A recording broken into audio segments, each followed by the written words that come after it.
That was a lot of brush pens in that sentence.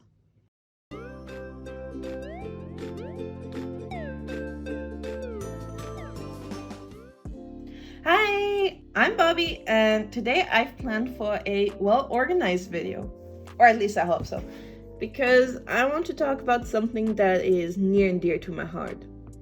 And that is Fineliners! Yay! This video is all about Fineliners, or inking pens, or however else you'd like to call them.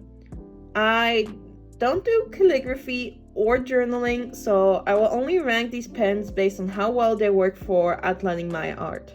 Honestly, I could spend hours talking about how much I love or hate certain pens, but to keep this video slightly more interesting, I'll cut myself short and rank them on the list where 1 is the best and 15 is the worst.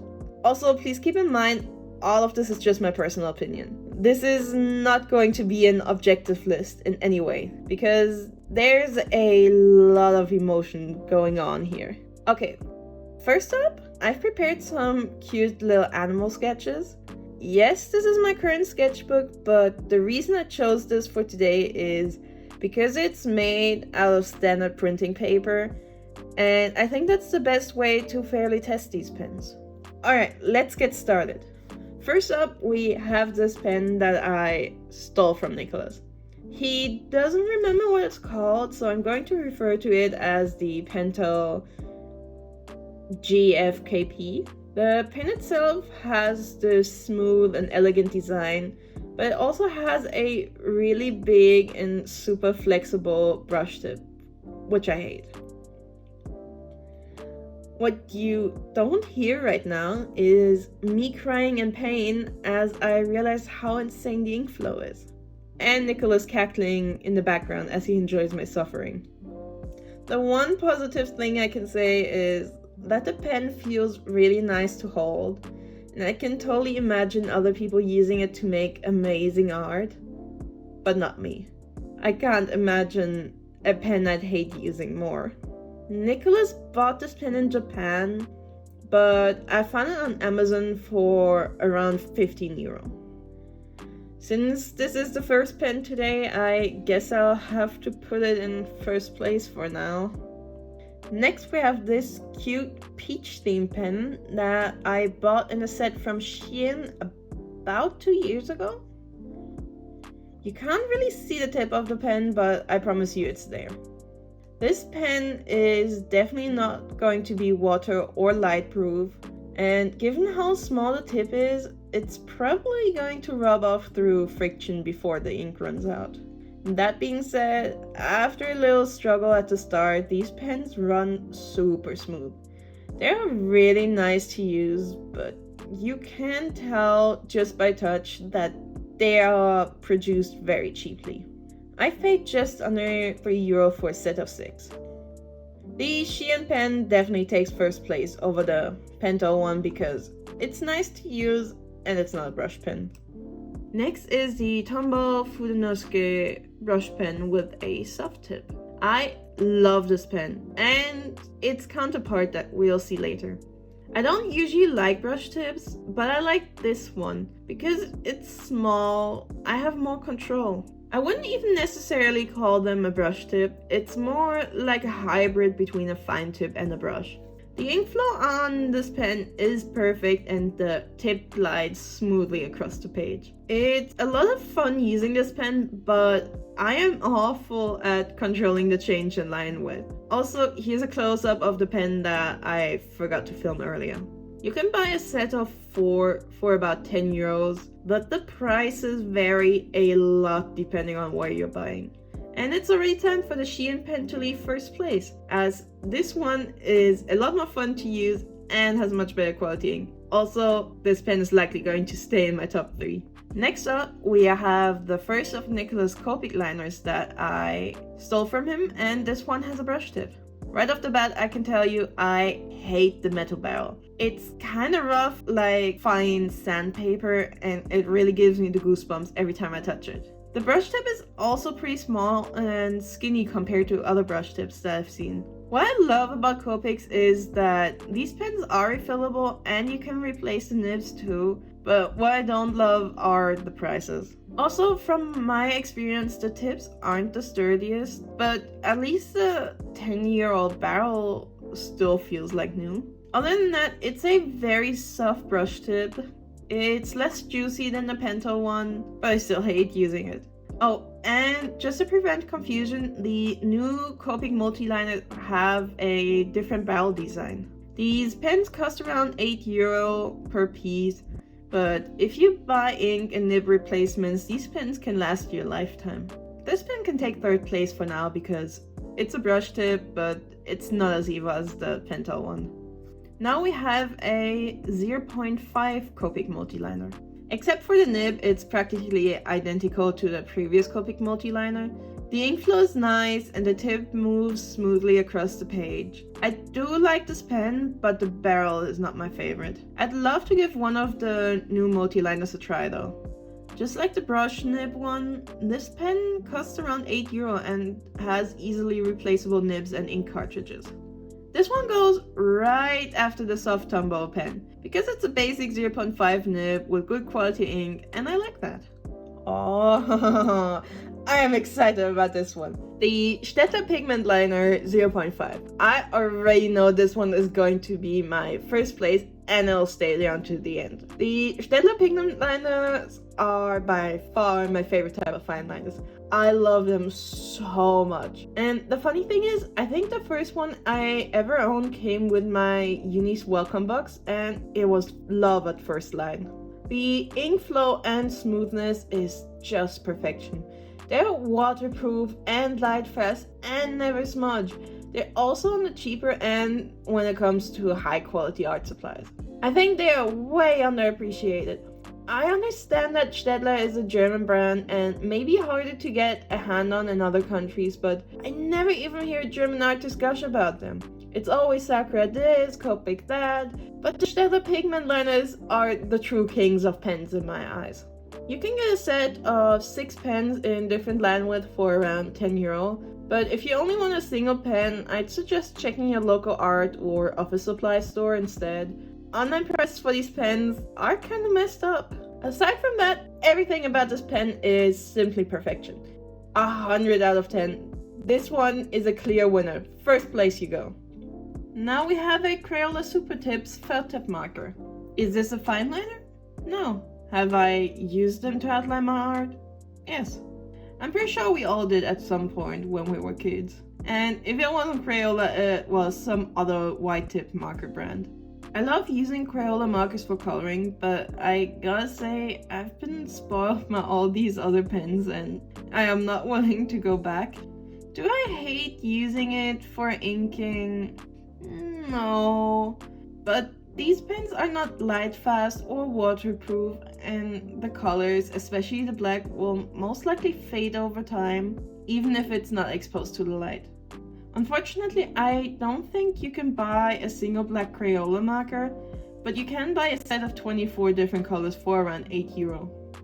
Now, as much as I love Crayola Super Tips, as a fine liner, this one has to be second to last place. They might not be artist grade quality like some other pens on this list, but my heart won't allow any Crayola product to be last place. Okay, time for another pen that's a little more out there, a big ballpoint pen. You might not be able to see the logo, but it is an official Bic pen that I purchased in America. I don't know if they are any different to European Bic pens, but I just wanted to throw that out there. I love sketching with ballpoint pens, especially these super cheap Bic pens, because the black and blue ones roll smoother than most other ballpoint pens that I've had. Now, I don't use these pens for outlining myself, but I can totally see someone else making it work and using it to add some really cool effects to their line art. These pens do tend to smudge quite a bit, and it can be hard to control the line's direction and thickness, as the little ball does kind of like to do its own thing. Though, considering how cheap they are, I do feel a little bad complaining about them. You can get a set of 50 pens for about €14. I'd love to rank them higher, but I fear I have to place them just above the Crayola Super Tips due to the smudging and the lack of control, which is something I personally seek in a pen dedicated to outlining. Alright, Faber-Castell Pitt Artist Pen 0.3. 0.5 is usually my standard size, but that one ran out of ink a little while ago. If I haven't complained in a previous YouTube video, then I've definitely complained in my TikToks. I got a set of these pens as a gift, and I kind of hate them. I still use them because I don't want to waste them, and they are good art supplies. I just don't like using them. Since day one, they feel kind of dry and the nibs are too hard. If I didn't see the lines, I think I'm just lightly scratching over paper instead of actually drawing on it. But mainly my issue is the same one I always have with Faber-Castell. Their quality is good, but it's not as good as the price might lead you to believe. I hate that Faber-Castell is one of the standard art supply brands in Germany, especially for kids, simply because they're kind of expensive and there's cheaper products with the same amount of quality out there nowadays. On the official Faber-Castell website, one of these pens costs around €3, and honestly, save your money and buy a different brand. As much as I've just complained, they do still deserve to be ranked above the Shein pen. Next we have another Faber-Castell Pitt pen, this time the brush one. Okay, so I know I'm going to sound hypocritical here, but as far as brush pens go, this one isn't too bad. The tip is firm enough that even I can still have some sort of control. While I don't like using brush pens for line art, I do like using this specific pen for blocking in large black areas. But that won't affect today's ranking, obviously. It's definitely my favorite of the standard brush pens, and with €3 a piece, it's surprisingly also the cheapest one on the list. But it's still a brush pen, so it won't be high on my list, but it's also the best of the standard brush pens, so this one can go right above the other brush pens, on place 6. Oh yes, it's time for the Tombow Funinosuke Hard Tip Brush Pen. This is my second favorite pen of all time. Sorry to spoil you. This pen is exactly the same as the hard tip one I talked about earlier. Even the tip looks the same, but the difference is that this tip doesn't bend. It is shaped like a tiny brush tip, but it doesn't move like one, and that's why I love it. I struggle so hard with brush tips because I am bad at controlling the amount of pressure I use on my pens. But with this pen, I can create line variations despite my heavy-handedness, and I absolutely love that. The price is also the same as the other Tombow brush pen, with around €10 for a set of 4, although the hard tips seem to be less popular and therefore are often sold a little cheaper online. This pen is a straight up 10 out of 10, but that's not how lists work, so it can go second place next to the 100 out of 10 Staedtler pen. Next up is the Stabilo Pen 68. This is also a felt tip marker, but it has a smaller tip than the Crayola Super Tips. They're also a little more pricey. I used to use these all the time in school before I started using actual Fineliners. The tip actually has a similar shape to the Tombow brush pens from earlier, but it's larger and the material is softer too. Also, the ink is completely different. You can totally create some super cute looking art when using this one for the line art, but it's just not for me. And the fact that it's neither waterproof nor light fast is a big bummer. I found a set of 10 for about €11 on Amazon, but if you go to physical stores, you can typically find them as a single pens for sale for way cheaper. Although this is once again a German brand, so I am not sure how easy they are to find in other countries. Unfortunately, this one will be hanging out at the bottom of my list for the same reason the Crayola marker does. No light fastness, and it's not waterproof either. Now we have the Pilot V Ball Grip. This pen is really old, and the first one I owned that was smaller than a 0.5. The ink seems to have dried up a bit, but that's okay. It's been close to 10 years since I bought it. The ink flow used to be nice and juicy and pretty smooth. Not the smoothest, but smooth enough. It Like, it's a little scratchy, but in a satisfying way, if that makes any sense. The only issue I had was that it would smudge whenever I colored over it. Though at the time, that wasn't much of an issue to me because back then I rarely used color anyway. Also, I can't stretch how much younger me loved this pen and its skinny lines. I rarely use the pen out of fear of using it up. That being said, you can buy a set of 4 for about €10 on Amazon. The Shein pen doesn't smudge, the Faber-Castell one is a brush tip, so this pilot pen can scoot in right between them and take over 7th place. And another Faber-Castell Pit Artist pen. This time it's a 0.7. Same complaints as before, but I wanted to include this pen because I hate the 0.7 pen more than any other Faber-Castell product I've ever used. The dry ink combined with this thick, hard nib makes it feel like I'm using a twig for drawing. I hate it. Give me any other nib for these pens, but not this one. I do still use it though because it's the only 0.7 pen I have right now. And once again, the cost about €3.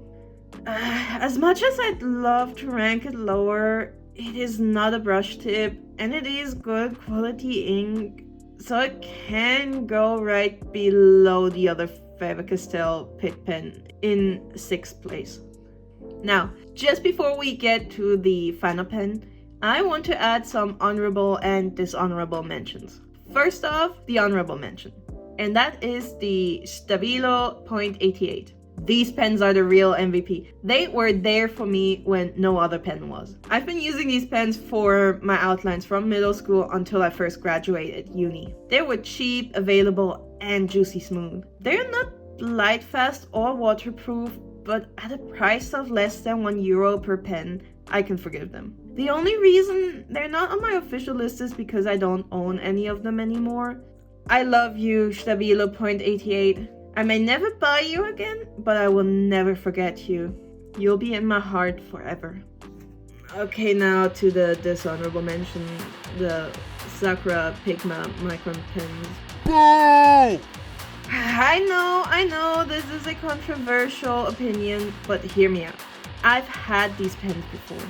I bought them specifically because everyone always hypes them up like crazy. So I bought one, and I hated it. Was it juicy smooth? Yeah, but somehow the way it glided over the paper still didn't feel satisfying. But that would have been fine. I can deal with that. What I can't deal with is the smudging. It's always smudging. It's smudging with water-based pens, alcohol markers, color pencil, and it even smudges with no colors involved. It smudges when I erase the pencil sketch underneath. It smudges even when it's dry. I've even tried them on different types of papers, including thick mixed media and skinny marker paper. I thought maybe I just got a bad pen, so I invested into another one. But no, it's the same issue. This pen is not on the list because I simply refuse to ever buy one again. How dare you think you're worth €2 a piece? That's ridiculous. Okay, rant over.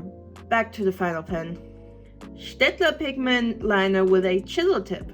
I'll be honest, I forgot this one's in here. I always forget that I own this pen. I hate this pen. No, you know what? Let me correct that. I love everything about this pen, except for the nib. And I hate that nib more than I could hate any brush nib. The fact that a beautiful Staedtler pen has been wasted on this nib hurts my heart. The one benefit that brush pens have in my eyes is that they are great for coloring in large areas, but this one does not. It's awful to use for anything I would use a pen for. Maybe it wouldn't be as bad if I did calligraphy, but I don't. The price should be the same as the other Staedtler pen with a set price of €10, but to be honest, I've never seen these pens sold outside of mixed nibs. Probably because nobody wants them. Right, this one can sit on last place because I am very, very salty. Congrats, Nicholas. Your beloved Pentel pen is not the worst on my list anymore. Also, here's a shot where I colored them in with cheap alcohol markers. Okay, time for my final verdict. I am too old for outlining with markers. I hate brush pens, but the Tombow Fineliners pens are a-okay. And Staedtler pigment liners deserve way more credit. If you have different opinions on these pens, or you know any other fine liners that I might like, please let me know. Especially if you know any other good fine liners. Alright, well, thank you so much for watching this week's video. I wonder how many people managed to sit through this until the end. Probably not many, but if you did, and you enjoyed this video, please consider to like, comment, and subscribe. It would really mean a lot to me. Alright, bye bye!